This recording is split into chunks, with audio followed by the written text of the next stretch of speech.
तो भगवान शंकराचार्य की वैदिक, भगवान शंकराचार्य ने प्रस्थानत्रय पर ब्रह्मसूत्र उपनिषद गीता पर भाष्य करके और अद्वैत सिद्धांत की स्थापना की, जिसमें ब्रह्म सत्यम जगत मिथ्या जीवो ब्रह्मैव नापरः, ब्रह्म सत्य है जगत मिथ्या है, इस सिद्धांत की स्थापना की, जिसको अद्वैत सिद्धांत भी कहते हैं।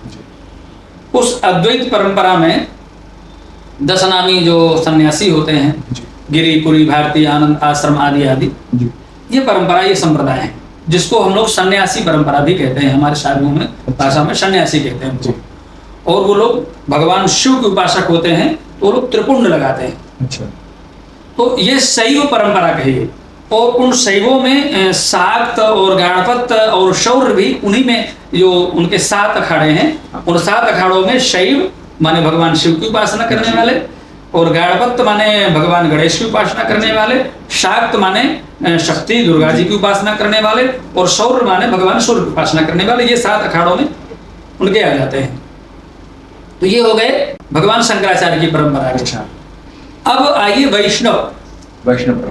वैष्णव जो पंचदेव उपासना पद्धति है, उसमें एक वैष्णव होते हैं।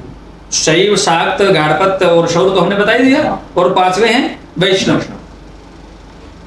वैष्णवों के जो आचार्य हुए, जैसे जगत गुरु स्वामी रामानंदाचार्य भगवान और रामानुजाचार्य भगवान, इन दोनों आचार्यों ने अद्वैत को थोड़ा सा उसमें विशिष्ट किया। अद्वैत को, अच्छा, बोले अद्वैत तो है, लेकिन विशिष्ट प्रकार का अद्वैत है। कैसे? विशिष्ट अद्वैत कैसे है? बोले जैसे भगवान शंकराचार्य ने कहा कि ब्रह्म सत्यम जगत मिथ्या, ब्रह्म सत्य है और जगत मिथ्या है। हमारे आचार्य कहते हैं ब्रह्म सत्य तो है, लेकिन जगत मिथ्या नहीं है। जगत मिथ्या कैसे नहीं है? बोले जैसे शर्करा से बनी हुई प्रत्येक वस्तु मधुर होती है, मीठी होती है, कोई वस्तु कड़वी नहीं होती है, ऐसे सत्य ब्रह्म से प्रकट हुआ ये संसार असत्य कैसे हो सकता है? क्या? सत्य ब्रह्म से निर्मित ये जो संसार है, ये असत्य कैसे हो सकता है? अतः नहीं हो सकता है। ईश्वर अंश जीव अविनाशी चेतन अमल सहज सुख राशि। जब ईश्वर का ही अंश ये जीव है, तो ईश्वर का अंश चेतन, ईश्वर का अंश जीव जड़ कैसे हो सकता है? अतः जीव भी चेतन है। चित विशिष्ट जीव, चित विशिष्ट माया, चित विशिष्ट ब्रह्म, यह है विशिष्टाद्वैत। तो विशिष्ट प्रकार का अद्वैत की माने विशिष्टाद्वैत की स्थापना करके, प्रस्थानत्रय पर भाष्य करके, हमारे आचार्य जगत गुरु स्वामी रामानंदाचार्य भगवान ने आनंद भाष्य किया।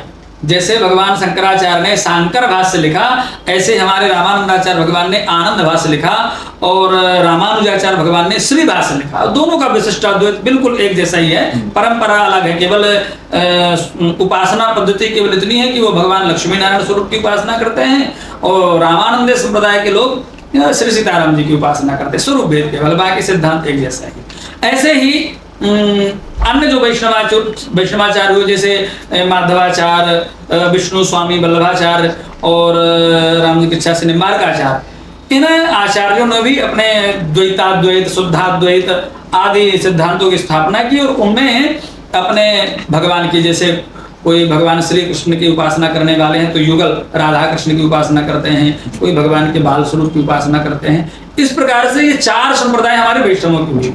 4 संप्रदाय कौन कौन सी हैं? एक रामानंद, दूसरी विष्णु स्वामी वल्लभ संप्रदाय, तीसरी है निम्बार्क संप्रदाय, और चौथी है माध्व गौड़ी संप्रदाय, जिसके अंतर्गत आजकल इस्कॉन आदि संस्थाएं बन गई हैं, लेकिन मूल में वो है माध्व गौड़ी संप्रदाय। ये 4 संप्रदाय हैं वैष्णवों की।